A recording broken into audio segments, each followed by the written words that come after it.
அதிகாரமையும் கர்த்தருடைய பரிசுத்த நாமத்தில் எல்லாரும் மாற்றி வரவேற்கிறேன். இந்த நாளிலும் தேவன் நம்மை ஆசீர்வாதமாக புது வருடத்தை காண செய்திருக்கிறார். அந்த நாட்கள்லாம் நம்மை கண்மணி போல் காத்து வந்த தேவன் நாளில் நம்மை அதிசயமாய் நடத்தி வந்து இந்த புதிய நாளைக்கு, இந்த புதிய ஆண்டுக்குள் நம்மளை கூட்டிக் கொண்டு வந்திருக்கிறார். அவர் முதலாவதாக கொடான கொடி நன்றிகளை செலுத்துவோம். இந்த நாளில் தேவன் நமக்கு வாக்குத்தத்தமாக சொல்வது என்னவென்றால், உங்கள் சிறையிருப்பை திருப்புவேன் என்று கர்த்தர் சொல்கிறார். நீங்கள் அநேக பாடுகள், கஷ்டங்கள் மத்தியில் இருப்பதை தேவன் பார்க்கிறார். இந்த பிரச்சனை, இந்த சூழ்நிலை, இந்த தேவைகள் மத்தியில் இங்கே இருப்பதை தேவன் காண்கிறார். அதனால் அந்த சூழ்நிலைகள்லேருந்து, அந்த பாடுகள்லேருந்து உங்களை விடுவிக்கும்படி ஆண்டவர் இந்த நாளில் வாக்குத்தத்தமாக என்ன சொல்கிறாருன்னா, உங்கள் சிறையிருப்பை திருப்புவேன் என்று கர்த்தர் சொல்கிறார். உங்கள் சிறையிருப்பை தேவன் திருப்புகிறார். இதுவரைக்கும் பட்ட கஷ்டங்கள், துன்பங்களை எல்லாம் தேவன் மாற்றப் போகிறார். ஒரு சிறையிருப்பு உங்கள் வாழ்க்கையில் இருப்பதை தேவன் அறிந்திருக்கிறார். அந்த சிறையிருப்பிலிருந்து உங்களை விடுதலை பண்ணவே தேவன் விரும்புகிறவராயிருக்கிறார். இதனால் அவர் நமக்கு தந்த வாக்குத்தத்த வசனம் என்னவென்றால், வாசிப்போம். எரேமியா 33:11. இன்னும் களிப்பின் சத்தமும் மகிழ்ச்சியின் சத்தமும் மணவாளனின் சத்தமும் மணவாட்டியின் சத்தமும் சேனைகளின் கர்த்தரை துதியுங்கள், கர்த்தர் நல்லவர், அவர் கிருபை என்றும் உள்ளது என்று சொல்லுகிறவர்களின் சத்தமும் கர்த்தருடைய ஆலயத்துக்கு ஸ்தோத்திர பலிகளை கொண்டு வருகிறவர்களின் சத்தமும் கேட்கப்படும் என்று கர்த்தர் சொல்கிறார். அவர்கள் முன்னிருந்தது போல் இருக்கும்படி தேசத்தின் சிறையிருப்பை திருப்புவேன் என்று கர்த்தர் சொல்கிறார். ஆண்டவர் என்ன சொல்றாரு? நம்முடைய சிறையிருப்பை ஆண்டவர் திருப்ப போகிறார். அதனால நாம் என்ன செய்ய போகிறோம்? நாம் மகிழ்ச்சியின் சத்தத்தை வெளிப்படுத்த போகிறோம், களிப்பின் சத்தத்தை வெளிப்படுத்த போகிறோம். நாம் மகிழ்ச்சியின் சத்தத்தை கேட்க போகிறோம், களிப்பின் சத்தத்தை கேட்க போகிறோம், மணவாளன் மணவாட்டி சத்தத்தை கேட்க போகிறோம். பிள்ளைகளோட எதிர்காலத்தை குறித்து கவலைகள் இருக்கலாம். பிள்ளைகளோட எதிர்காலம் எப்படி அமைய போகுதுன்னு சொல்லி நீங்க சிந்தித்து கொண்டிருக்கலாம். ஆண்டவர் சொல்கிறார், நீ ஏக்கத்தோடு காத்திருப்பது போல, நீ விண்ணப்பம் பண்ணியிருக்கிறது போல மணவாளனின் சத்தம், மணவாட்டியின் சத்தம் உங்க குடும்பத்துல நான் கேட்கப்பட போகிறேன். அது இன்னும் அந்த பிள்ளைகளோட எதிர்காலம் இன்னும் அமையலேன்னு சொல்லி ஒரு சிறையிருப்புல நீங்க இருந்து கொண்டிருந்தாலும் அந்த சிறையிருப்பை மாற்றப்படுகிறார். பிள்ளைகளுக்கு நல்ல எதிர்காலத்தை கட்டிட போகிறார். அதனால மணவாளன் மணவாட்டியின் சத்தத்தை தேவன் கேட்கப்பட போகிறார். அடுத்ததாக ஆண்டவர் சொல்கிறார், சேனைகளின் கர்த்தரை துதியுங்கள், கர்த்தர் நல்லவர், அவர் கிருபை என்றும் உள்ளவர் என்று சொல்லுகிறவரின் சத்தத்தை கேட்கப்பட போகிறார். இது எப்படிப்பட்ட சத்தம் அப்படின்னு சொன்னா, சத்துருக்களை முறியடிக்கிற சபையார் வெற்றி சிறக்கிற ஒரு சத்தம், தேவனுடைய பிள்ளைகள் வெற்றி சிறக்கிற ஒரு சத்தம். இது சபையில ஏறெடுக்கப்படும் துதியின் சத்தமும் கூட. அந்த சத்தத்தை ஆண்டவர் கேட்க பண்ண போகிறார். இனிமேல் சத்துருக்கள் மேல நீங்கள் ஜெயம் எடுக்க போறீங்க. அந்த சத்தம், கர்த்தர் நல்லவர், சேனைகளின் கர்த்தரை துதியுங்கள், கர்த்தர் நல்லவர், அவர் கிருபை என்றும் உள்ளதென்று சொல்லுகிறவர்களின் சத்தம் கேட்கப்பட போகிறது. அது உங்க சத்தமா தான் இருக்க போகுது. இந்த சத்துருக்கள் மேல நீங்க ஜெயம் எடுக்க போறீங்க. அடுத்தது ஆண்டவர் சொல்கிறார், கர்த்தருடைய ஆலயத்துக்கு ஸ்தோத்திர பலிகளை கொண்டு வருகிறவர்களின் சத்தமும் கேட்கப்படும் என்று கர்த்தர் சொல்கிறார். கர்த்தருடைய ஆலயத்துக்கு ஸ்தோத்திர பலிகளைனா சாட்சிகளை நம்ம ஏறெடுக்க போகிறோம், ஆண்டவருக்கு பண்ண பொருத்தனை நிறைவேற்ற போகிறோம். ஏன்னா ஆண்டவர் நம்மளுடைய விண்ணப்பத்தை கேட்டு நம்முடைய சிறையிருப்பை திருப்புவேன் என்று கர்த்தர் சொல்லிட்டார். ஆமென்.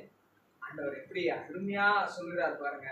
நம்முடைய சிறையிருப்பை திருப்பி என்னெல்லாம் சத்தம் கேட்க பண்ண போகிறேன்னு சொன்னா, களிப்பின் சத்தம், மகிழ்ச்சியின் சத்தம், மணவாளனின் சத்தம், மணவாட்டியின் சத்தம், சேனைகளின் கர்த்தரை துதியுங்கள், கர்த்தர் நல்லவர், அவர் கிருபை என்றும் உள்ளதென்று சொல்லுகிறவர்களின் சத்தமாகிய சபையாரின் சத்தம், கர்த்தருடைய ஆலயத்துக்கு ஸ்தோத்திர பலிகளை கொண்டு வருகிறவர்களின் சத்தம், சாட்சி சத்தம். இப்படி எல்லா சத்தத்தையும் ஆண்டவர் கேட்க பண்ண போகிறார். ஆமென். நீ மௌனமா இருப்பதில்லை. வாய் திறக்க முடியாத அளவுக்கு, என்னால வெளியில சொல்ல முடியாத அளவுக்கு வேதனைனால இருக்கிற பிரதர், அப்படின்னு சொல்லி நீங்க நினைத்து கொண்டிருந்தாலும் ஆண்டவர் இதனால சொல்கிறார், இனி நீ அப்படி இருப்பதில்ல. இனி நீ மகிழ்ச்சியின் சத்தம், சந்தோஷத்தின் சத்தம், சாட்சியின் சத்தம், தேவனை துதிக்கிற சத்தத்தை வெளிப்படுத்த போகிறார். என் ஆசீர்வாதங்கள் தேடி ஆண்டவர் தரும்படியாக அவங்க சிறையிருப்பை திருப்புவேன் என்று கர்த்தர் சொல்கிறார். அதை எப்படி திருப்ப போகிறார் என்று பார்த்தோம்னு சொன்னா 5 காரியங்களை ஆண்டவர் நல்ல சொல்கிறார். முதலாவது என்ன சொல்கிறார் என்றால், சௌக்கியமும் ஆரோக்கியமும் வரப்பட போகிறார். வாசிப்போம் எரேமியா 33:6. இதோ நான் அவர்களுக்கு சௌக்கியமும் ஆரோக்கியமும் வரப்பண்ணி அவர்களை குணமாக்கி அவர்களுக்கு பரிபூர்ண சமாதானத்தையும் சத்தியத்தையும் வெளிப்படுத்துவேன். ஆண்டவர் என்ன சொல்கிறார்? உனக்கு சௌக்கியமும் ஆரோக்கியமும் வரப்பண்ண போகிறேன். இன்னைக்கு அநேகருக்கு எதனால மகிழ்ச்சி இல்லை? ஏன்னா நோயினால பலவீனப்பட்டு வேதனையினால இருக்கும்போது அவர்களால் மகிழ்ச்சியாக இருக்க முடியல. அதனால ஆண்டவர் சொல்லுகிறார், நீ வியாதியினால கஷ்டப்படுவது என் விருப்பம் அல்ல மகனே மகளே. அவர் எப்படி இருந்தார் இந்த பூமியில வாழ்ந்த நாட்கள்ல? இயேசு கிறிஸ்து வியாதியஸ்தனை குணப்படுத்துகிறவராக இருந்தார். இன்றைக்கும் உங்களை குணமாக்குவேன், உங்க வியாதியிலிருந்து நோயிலிருந்து ஏன் விடுவிப்பேன்னு சொல்லி ஆண்டவர் சொல்லுகிறார் என்றால், யெகோவா ராப்பா அப்படிங்கிற நாமம் உள்ளவர் நம்முடைய ஆண்டவர். அவர் நம் பரிகாரியாகிய கர்த்தர், நம்மை குணப்படுத்துகிறவர். அதனாலதான் அவர் சொல்லுகிறார், நோய்களை நான் குணமாக்க போகிறேன், உனக்கு சௌக்கியமும் ஆரோக்கியமும் வர பண்ண போகிறேன் என்று ஆண்டவர் சொல்லுகிறார். ஆரோக்கியம் வந்தாலே நோய் இனி அணுகாது. ஆமென். நோய்கள் இனி அணுகாது. அதோடு கூட ஆண்டவர் என்ன சொல்கிறார்? இதோ நான் அவர்களுக்கு சௌக்கியமும் ஆரோக்கியமும் வர பண்ணி அவர்களை குணமாக்கி அவர்களுக்கு பரிபூர்ண சமாதானத்தையும் சத்தியத்தையும் வெளிப்படுத்துவேன். உங்களை குணப்படுத்துவதோடு மட்டுமல்ல, அவர் உங்களுக்கு என்ன பண்ண போகிறார்? பரிபூர்ண சமாதானத்தை கட்டளையிட போகிறார். அநேக நேரங்கள்ல நமக்கு மனவேதனைகள்லாம் எப்படி உண்டாதுன்னா, வீட்டுல சமாதானம் இல்லாத நேரத்துல நமக்கு மனவேதனை. அந்த மனவேதனையே ஒரு நோய் தானே. அதனால ஆண்டவர் சொல்கிறார், சமாதானத்தை கட்டளையிட போகிறேன். எங்கும் எப்பொழுதும் எல்லா இடங்களிலும் சமாதானத்தை தேவன் கட்டளையிடப்படுகிறார். அதனால சொல்கிறார், பரிபூர்ண சமாதானத்தை. இந்த பரிபூர்ண சமாதானம் யார் இடத்துல இருந்து வரும்? ஆண்டவராகிய இயேசு கிறிஸ்துவ இடத்துல தான் வரும். நம்ம வேற இதுல நம்ம சமாதானத்தை தேடணும்னா அது பரிபூர்ண சமாதானமா இருக்காது.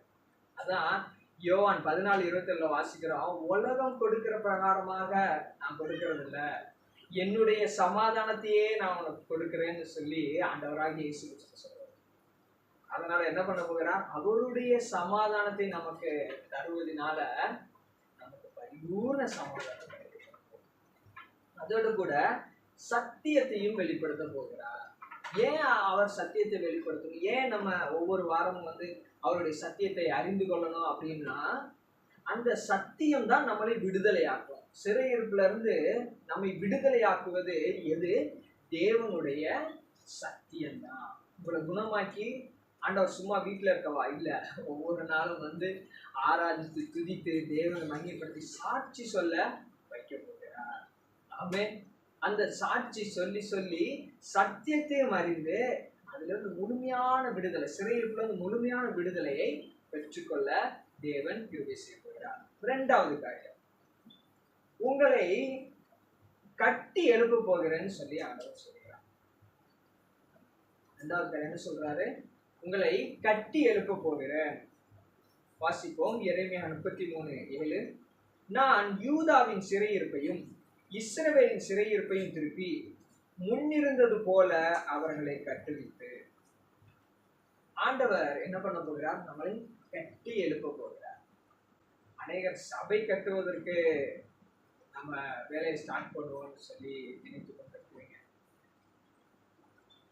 அதோடு கூட ஆண்டவர் என்ன பண்ண போகிறார்? உங்க வீட்டை கட்டி எழுப்ப, குடும்பத்தை கட்டி எழுப்ப, உங்க பிள்ளைகளுடைய வாழ்க்கையை கட்டி எழுப்ப, உங்க பிள்ளைகளுடைய எதிர்காலத்தை அவர் கட்டி எழுப்ப, உங்கள் தேவைகளை சந்தித்து உங்களை ஆண்டவர் ஆசீர்வதிக்க போகிறார். அதுதான் ஆண்டவர் 2வது காரியமாக சொல்கிறார். சிறையிருப்பை திருப்பி என்ன பண்ண போகிறாரு? உங்களை கட்டி எழுப்ப போகிறார். வீடு கட்டுவதா இருந்தாலும் சபை கட்டுவதா இருந்தாலும் அவர் இனி கிரியை நடப்பிக்க போகிறார். அதனால ஆண்டவர் சிறையிருப்பை திருப்பி வீட்டையும் ஆலயத்தையும் கட்டி எழுப்ப செய்ய போகிறார். அதனால நீங்க பட்ட அந்த பிரயாசம், இதுவரைக்கும் எதிர்பார்த்திருந்த எல்லாவற்றையும் தேவன் அறிந்திருக்கிறார். அதனால அவர் உங்களுக்காக கட்டி எழுப்ப போகிறார். அதுவும் உங்களை கட்டி எழுப்ப போகிறார், உங்க வாழ்க்கையை கட்டி எழுப்ப போகிறார், உங்க எதிர்காலத்தை கட்டி எழுப்ப போகிறார், உங்க ஆசீர்வாதத்தை கட்டி எழுப்ப போகிறார். மூன்றாவது காரியம், உங்களை சுத்திகரித்து மன்னிப்பேன் என்று கர்த்தர் சொல்கிறார். வாசிப்போம். எரேமியா 33:8. அவர்கள் எனக்கு விரோதமாய் குற்றம் செய்த அவர்களுடைய எல்லா அக்கிரமங்களுக்கும் அவர்களை நீங்களாக்கி சுத்திகரித்து, அவர்கள் எனக்கு விரோதமாய் குற்றம் செய்து எனக்கு விரோதமாய் துரோகம் பண்ணின அவர்களுடைய எல்லா அக்கிரமங்களையும் மன்னிப்பேன். இதனால எதனால இந்த மனசோர்வு, எதனால இந்த வியாதி?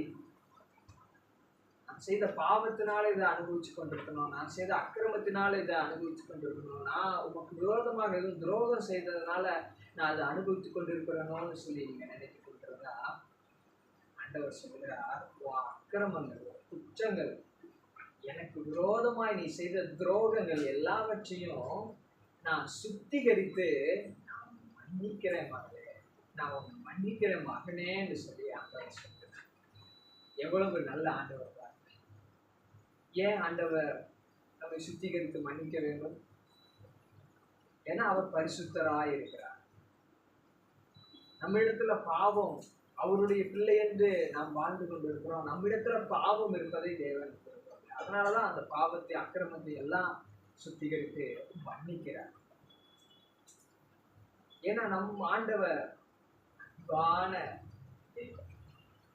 மத்தேயு 18:12-13 இப்படியாக ஒரு கதையை ஆண்டவர் சொல்லுகிறார். ஒரு மேய்ப்பனுக்கு 100 ஆடுகள் இருந்துச்சான். அதுல ஒரு ஆடு என்ன பண்ணுச்சான், வழி தப்பி போயிடுச்சான். 99 ஆடு அவர்கிட்ட இருக்கு.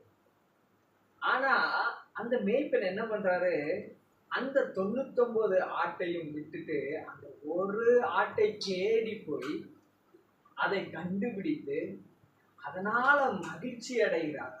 அதோடு கூட அந்த ஆட்டை 99 ஆடு கூட சேர்த்து, அதாவது தமது மந்தையில் சேர்த்து மகிழ்கிறார் என்பதை நாம காணலாம்.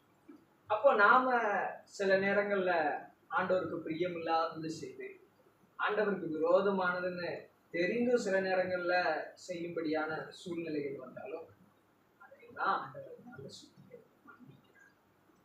மன்னித்து மீண்டுமாக அவர்களை சேர்த்துக் கொள்கிறார் அவருடைய மந்தையில. ஏன்னா நம்ம வாசிக்கிறோம் மத்தேயு 18:11 மனுஷகுமாரன் கெட்டு போனதை ரட்சிக்கவே ஆண்டவர். நாம கெட்டு போயிட்டோம் அப்படின்னு சொல்லி நாம் நினைத்து கொண்டிருந்தா, தேவன் இந்த வேளையில சொல்கிறார், உன்னை ரட்சிக்கதான் மகனே நான் வந்தேன், உன்னை ரட்சிக்கதான் மகளே நான் வந்தேன். ஆண்டவர் பாவங்கள், ஈடுதல்கள் எல்லாவற்றையும் சுத்திகரித்து மன்னித்து உங்களை ரட்சிக்கிறார். ஆமென், ரட்சிக்கிறார். ஏன்னா நம்ம எபிரேயர் 6:10 வாசிக்கிறோம், நாம் பரிசுத்தவான்களுக்காக ஊழியம் செய்ததையும் ஊழியம் செய்து வருகிறதையும் அவருடைய நாமத்திற்காக நாம் காண்பித்த பிரயாசத்தையும் மறந்து விடுகிறதுக்கு தேவன் அநீதி உள்ளவர்கள். வாசிப்போமா? எபிரேயர் 6:10. ஏனென்றால் உங்கள் கிரியையையும் நீங்கள் பரிசுத்தவான்களுக்கு ஊழியம் செய்ததினாலும் செய்து வருகிறதினாலும் தமது நாமத்திற்காக காண்பித்த அன்புள்ள பிரயாசத்தையும் மறந்து விடுகிறதற்கு தேவன் அநீதி உள்ளவர் அல்லவே. நம்முடைய ஆண்டவர் அநீதி உள்ளவர் அல்ல. நீங்க செய்த ஊழியத்தை பார்க்கிறார். எத்தனையோ ஆத்துமாக்களை ரட்சிக்க நீங்க ஜெபம் பண்ணிருக்கீங்க. உங்க குடும்பங்கள், உங்க பிள்ளைகள் பாவத்துல விழுந்து விடாதபடிக்கு ஜெபம் பண்ணி அவர்களை மீட்டிருக்கீங்க. இன்னும் அநேக தெரிந்தவர்களுக்கெல்லாம் ஆண்டவரை பற்றி சொல்லி அவர்களையும் மீட்புக்குள்ள கொண்டு வந்திருக்கிறீங்க. அதனால அப்படிப்பட்ட ஊழியம் செய்த உங்களை, ஊழியம் செய்கிற உங்களை தேவன் மறந்துவிடாம, அதோடு கூட அவர் நாமத்திற்காக நீங்கள் காண்பித்த அன்புள்ள பிரயாசத்தை தேவன் மறந்துட மாட்டார். இப்போதும் ஏசப்பானாலே நம்ம உள்ள மகிழுது என்ன? நாம் நொறுங்கி போகிறோம். சில நேரங்கள் எவ்வளவு நல்ல ஆண்டவர், எவ்வளவு நல்ல தெய்வம் நீங்கப்பா. நான் உனக்கு பிரியமாய் வாழணும், உதவி செய்யப்பான்னு சொல்லி கேட்டு அவருடைய அன்பை நினைத்து அக மகிழ்கிறோம். அப்படித்தானே? அவருடைய நாமத்திற்கென்று இயேசுபா பத்தி யாராவது தப்பா பேசினா நமக்கு வேதனை உண்டாகும். அப்படித்தானே? என்னப்பா இவர்கள் இப்படி பேசுகிறார்கள், அவர்களையும் ரட்சிப்புக்குள்ள கொண்டு வாங்க, அவர்களையும் அவரை பற்றி அறிந்துக்க கிருபை செய்யுங்கன்னு சொல்லி ஜெபிக்கிறோம். அப்படித்தானே? அதனால அவருடைய நாமத்திற்கென்று நாம் காண்பிக்கிற இந்த அன்புள்ள பிரயாசத்தை தேவன் மறந்துவிடணும். அதோடு கூட அவரை நாம் விசுவாசிக்கிறோம். அதனால நாம் கெட்டு போவது அவருக்கு. யோவான் 3:16 வாசிக்கிறோம். தேவன் தம்முடைய ஒரே பேரான குமாரனை விசுவாசிக்கிறவன் எவனோ அவன் கெட்டு போகாமல் நித்திய ஜீவனை அடையும்படிக்கு அவரை தந்தருளி இவ்வளவாய் உலகத்தில் அன்பு கொடுத்தார். தேவன் அன்பு கூர்ந்துதான் என்ன பண்ணியிருக்காரு? இயேசு கிறிஸ்துவர் நமக்கு வந்து அவரை நாம விசுவாசிக்கும் போது நாம் கெட்டு போகாமல் நித்திய ஜீவனை அடையும்படிக்கு கிருபை செய்கிறார். நம்ம கெட்டு போகாமல் நித்திய ஜீவனை அடையும்படிக்கு தேவன் இயேசு கிறிஸ்துவின் உலகத்தில் தந்தருளி மேல். அதனால நாம் கெட்டு போவது அவருடைய சித்தம். அவரை நாம் விசுவாசிக்கிறோம் அல்லவா? விசுவாசம் இதுல ரொம்ப முக்கியம். தேவனை நாம் விசுவாசிக்கிறோம், தேவனை மட்டுமே நாம் முழுமையாக விசுவாசிக்கிறோம். அவரை நாம் விசுவாசிக்கிறோம் அல்லவா? அப்போ நம்ம கெட்டு போறோம். நம்முடைய அக்கிரமங்களை, நம்முடைய பாவங்கள் குற்றங்களையும் சுத்திகரித்து மன்னித்து ஆண்டவர் நம்முடைய சிறைக்கு. ஆமென். 4வது காரியம், தேவன் செய்ய போகிற நன்மை வெளியரங்கமாக போகிறது. வாசிப்போம். எரேமியா 33:9. நான் அவர்களுக்கு செய்யும் நன்மையை எல்லாம் கேட்க போகிற பூமியின் எல்லா ஜாதிகளுக்கு முன்பாக அது எனக்கு மகிழ்ச்சியுள்ள கீர்த்தியாயும் புகழ்ச்சியாயும் மகிமையாயும் இருக்கும். நான் அவர்களுக்கு அருளி செய்யும் எல்லா நன்மையின் நிமித்தமும் எல்லா சமாதானத்தின் நிமித்தமும் இவர்கள் பயந்து நடுங்குவார்கள் என்று இஸ்ரவேலின் தேவனாகிய கர்த்தர் சொல்கிறார். ஆண்டவர் என்ன செய்ய போகிறார்? நம்மளுக்கு நன்மை செய்ய போகிறார். அதுவும் நன்மை ஒன்று அல்ல, நன்மையை எல்லாம் குறிப்பிடப்பட்டிருக்கிற வசனம். அப்போ அநேக நன்மைகளை ஆண்டவர் நமக்கு செய்ய போகிறார். அதாவது நன்மையை மட்டுமே இந்த ஆண்டு செய்ய போகிறார். ஆமென். நன்மையை மட்டுமே இனி வரும் நாட்கள்ல நமக்கு செய்ய போகிறார். ஆண்டவர் உங்களுக்கு செய்ய போகிறது எல்லா ஜனங்களும் நீ கேட்க போறாங்க. அப்படி அவர்கள் கேட்கும் போது அது நம்முடைய ஆண்டவருக்கு எப்படி இருக்கு? புகழ்ச்சியா, கீர்த்தியா, மகிமையா இருக்கு. அதுவும் எப்படிப்பட்ட புகழ்ச்சி, கீர்த்தி, மகிமைனா மகிழ்ச்சியுள்ள கீர்த்தி, புகழ்ச்சி, மகிமையா தேவன். அப்போ நமக்கு செய்ய போகிற நன்மையினால ஆண்டவருக்கு மகிழ்ச்சியுள்ள கீர்த்தி உண்டாகும், புகழ்ச்சி உண்டாகும், மகிமை உண்டாகும். ஏன்? நமக்கு நன்மை செஞ்சுட்டா நம்ம சும்மா இருப்போமா? அநேகருக்கு சாட்சிகள் சொல்லுவோம். அப்படிதானே? ஆண்டவர் என் வாழ்க்கையில அற்புதம் செய்யணும், ஆண்டவர் ஏன் நோயை நீக்கிட்டார் அப்படின்னு சொல்லி. அப்படி நம்ம சொல்லும்போது ஒரு ஆத்துமா, நோயில கஷ்டப்படுற ஆத்துமா, சில சிக்கல்களுக்குள்ளேயோ சில சிறையிருப்புகளுக்குள்ளேயோ இருக்கிற ஆத்துமா ரட்சிக்கப்படும் அல்லவா? அது தேவனுக்கு மகிழ்ச்சி தானே? அப்போ நம்ம சிறையிருப்ப திருப்பதனால மகிழ்ச்சி ஏன் ஆண்டவருக்கு உண்டாகுதுன்னா, என் பிள்ளை சும்மா இருக்காரு, என் பிள்ளை அநேகரை வச்சு, என் பிள்ளைய நான் சாட்சியா இருக்கா, என் பிள்ளைக்கு நான் நன்மை செய்தா, என் பிள்ளையோட சிறையிருப்பை திருப்பினா, என் மந்தையில் ஆடுகள் பெருகும்படி என் பிள்ளை எனக்காக ஊழியம் செய்யும் சொல்லி தேவன் அழைக்கிறார். அதனாலதான் நம்ம சிறையிருப்பை திருப்பி நம்மளுக்கு நன்மை செய்ய போகிறார். நம்மளுக்கு நன்மை செய்ய போகிறதுனால நம்ம சிறைக்கு ஆண்டவர். இது முதலாவது காரியம். அவருக்கு மகிழ்ச்சி, நமக்கு செய்ய போகிற நன்மையினால அவருக்கு மகிழ்ச்சி, புகழ்ச்சி, கீர்த்தி, மகிழ்ச்சி, மகிழ்ச்சியுள்ள கீர்த்தி, புகழ்ச்சி, மகிழ்ச்சி. அதிலே இரண்டாவது என்ன சொல்கிறார்? நமக்கு செய்ய போகிற நன்மையை கேட்க போகிற சத்துரு என்ன செய்வான்? பயந்து நடுங்க போவான். இதுவரைக்கும் நம்மளுக்கு தேவைகள் இன்னும் அப்படியே இருக்கிறதுனால, நாம கடன்களை அடைக்க முடியாம தவிக்கிறதுனால நாம என்ன செய்யறோம்? அவங்க கேட்பாங்களோ, இவங்க கேட்பாங்களோ, அப்படி எதுவும் சொல்லிடப்படாதுன்னு சொல்லி அநேக கவலைகள். கடனை எப்படி அடைப்போங்கிற கவலையில நம்ம, அதனால மனிதர்களுக்கு நம்ம பயந்திருப்பது போல ஒரு தோற்றம். ஆனா இப்ப நல்ல ஆண்டவர் சொல்கிறார், உனக்கு நான் நன்மை செய்ய போகிறேன் அப்படின்னு சொல்லி. அப்போ ஆண்டவர் நமக்கு நன்மை செய்யும் போது என்ன நடக்குது? சத்துரு பயப்பட போறான். ஏன்னா நமக்கு ஆண்டவர் நிறைவு தந்து விட்ட போது நாம வேற யாரையும் டிபெண்ட் பண்ணி இருக்கோம். நம்ம ஆண்டவரை மட்டுமே சார்ந்து ஆண்டவர் நமக்கு செய்யற நன்மைனால நம்ம மகிழ்ந்து கழிவரும் போது சத்துரு என்ன பண்ணுவான்? ஆண்டவர் பார்த்துட்டாரு, நன்மை செய்துட்டாருன்னு சொல்லி பயந்து நடுங்க போகிறேன். நம்ம சத்துருக்கள் மேல ஜெயம் எடுக்க ஆண்டவர்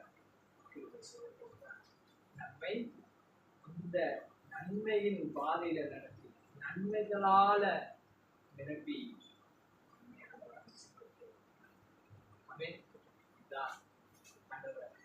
நான்காவதாக சொல்றேன். ஐந்தாவது, ஊழியர்களை பெருக பண்ணுவேன் என்று கர்த்தர் சொல்கிறார். வாசிப்போம். எரேமியா 33:22.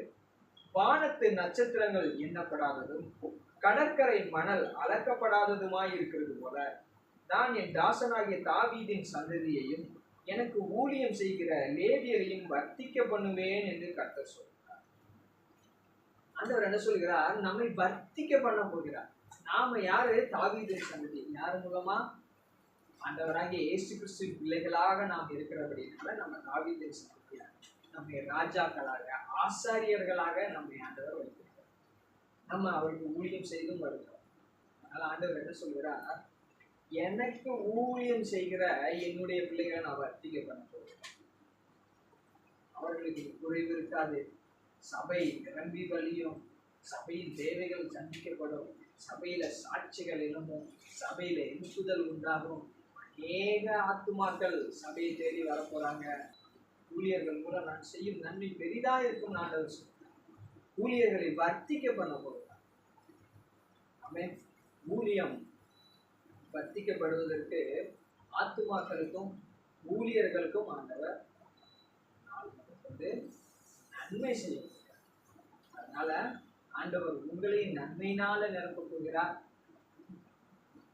ஊழியர்களின் குடும்பத்தையும் ஆண்டவர் நன்மையினால நிரப்பி, ஏன்னா நமக்கு தகப்பனாய் இருக்கிற இயேசு கிறிஸ்து நாம் திக்கற்ற பிள்ளைகள் என்று நாம் விதவைகள் என்று அவர் அறிந்து, அதனால அவர் நன்மைகள் செய்து நம்மை ஆசீர்வதித்து சிறையிருப்பை நமக்கு நன்மை செய்கிற, நம்ம சிறையிருப்பை திருப்புகிற, நம்மை வர்த்திக்க பண்ண போகிற நல்ல மேய்ப்பனாக. ஏன்னா அவர் நல்ல மேய்ப்பன்.